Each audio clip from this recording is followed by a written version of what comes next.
Hey guys, in my office, and I wanted to record a quick video. This weekend I was at a conference at my church, and there was like a business session, and I asked a question like about my email subscriber list because I wanted like to increase my email subscribers. And so I kind of talked about my YouTube channel and what I do just in my regular work life. And I had like several people come up to me after, and they were like, hey, we want the information that you're giving. And then I went out to lunch, and an older lady kind of stopped me, and she was like, I'm 60 years old, but like, can I go back to school? And that just got me to thinking like about this topic. Am I too old to go to school? So if you're watching this video, you gave me this idea, so thank you.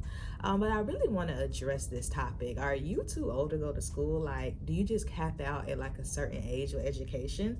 So let's talk about it. But before I get started, please be sure to like, share, and subscribe to my channel.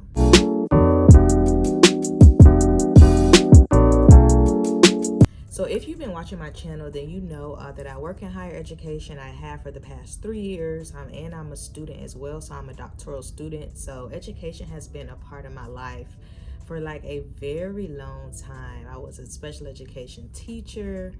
I've always worked in the education field, and then with folks with disabilities as well. So I should probably start off by saying that I do work with a lot of older students on a regular basis.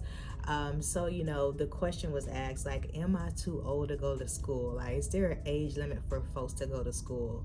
My answer is no. So with that being said, there is not an age limit, for people to go to school. I mean, I've seen like in the news, and just recently, I believe there was an 80-year-old who just went back and got their GED. In addition to that, people are getting bachelor's degrees, they're getting doctoral degrees, and they are pretty well in age. I know as a person of color that for Black and brown folks, the education was not always an option. Especially when we're thinking about Jim Crow segregation, there were a lot of marginalized communities who education was not an option for them. It was something that was never even talked about. It was all, just go right into work. But as our world has changed, and then we all know in America, we really preach education. And as an educator, I always talk about education as well. So I do understand, that is very important for our older population.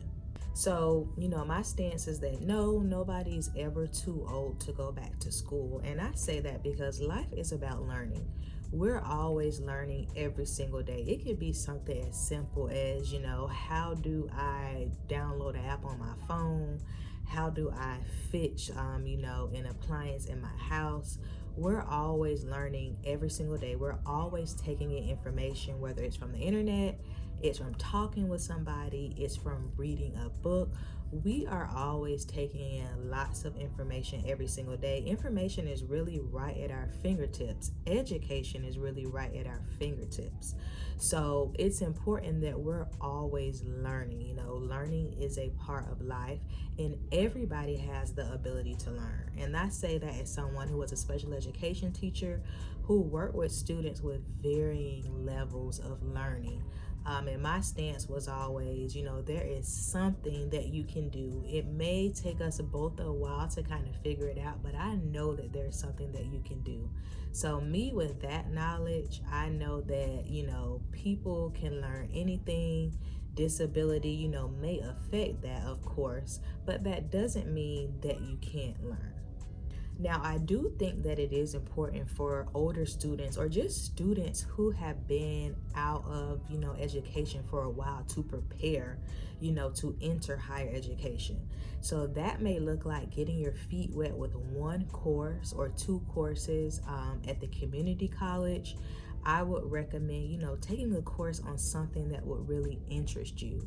Get back in the habit of getting into a schedule of reading books, of completing assignments, of talking with professors, to voice your needs.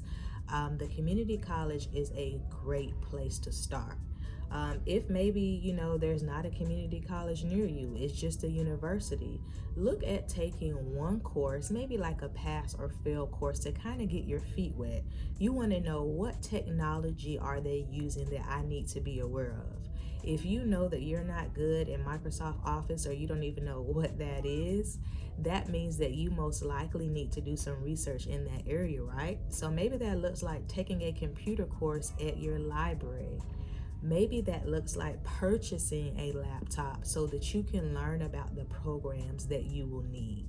So yes, it is very important that you prepare, you know, to enter education, and that is a great way to do that. There are also some resources that you need to be aware of as you're entering higher education. So of course, I work in student disability services, so I got to toot, you know, our horn. So if you have a disability, whether you have recently acquired it or you've always had it, or maybe you're not sure, you want to reach out to Student Disability Services, because we do provide accommodations for all students, young or old. So that's a very important resource for you to know. That may look like extra test taking time, that may look like note taking assistance or other technologies to kind of help you along your way, like read aloud software. So you definitely want to reach out to Student Disability Services. Trio is a program for students within their first 4 years, and they provide other supports to help them to be successful: one-to-one tutoring, money towards purchasing your books, and other scholarships. Trio is a wonderful resource. Maybe you just want to know what is there to do on campus because you want to connect with other folks that are like you. You know, you want to reach out to the student engagement office. They always have like different names, but the office where they tell students what's on campus to do, right? You may want to reach out to that office, because it is about academics. Of course, that's the first priority, but it's also about connecting with other people, because those relationships help to push you on your journey even further, especially as far as getting a job or just having that support system on campus. The counseling center. So going to school can be stressful, right? I'm a student and I know that it's very stressful, especially when you're just getting back into it, or you feel like you might be at a disadvantage, you know, kind of hopping back into things. You want to reach out to the counseling center for, you know, counseling services. These are all services that you're already paying for through your fees, so you need to use them. So if you are an older student who's like really thinking about taking that leap to get back into school, I just want to encourage you to say yes. Education is here for you. It's here for everyone. Doesn't matter your age. You know, reach out to the local higher education institution that's near you. Sit down and talk with an academic advisor to talk about your options. And I would encourage you to, you know, select an in-person meeting. Have your questions already written down so that you know what to ask, right? Because higher education is a process, and that's kind of what my channel talks about. It talks about, you know, how to make sure that students are utilizing their resources. So I hope this video was helpful for you. If you are an older student, drop your questions down in the comments. I want to answer them. I might do a YouTube live on it as well. So drop your questions down in the comment box below. I did talk about my email subscriber list, so I plan on relaunching that really soon, y'all. You're going to be able to see that, so you can connect with me, get my bi-weekly emails, as well as the other resources that I have. I have gotten a lot of followers, y'all, in part of my YouTube shorts. Y'all are really enjoying those. So hey everybody, be sure to like, share, and subscribe to my channel. I finally hit 500 subscribers. I'm actually over that point. So I just want to thank y'all so much for all of your support. I am so excited to keep making videos for you all, and that you all are actually liking them. So I hope this video was helpful. Be sure to follow me over at the blog, dukeanddigsdisability.org. It is updated, and I'll see you over there. Bye.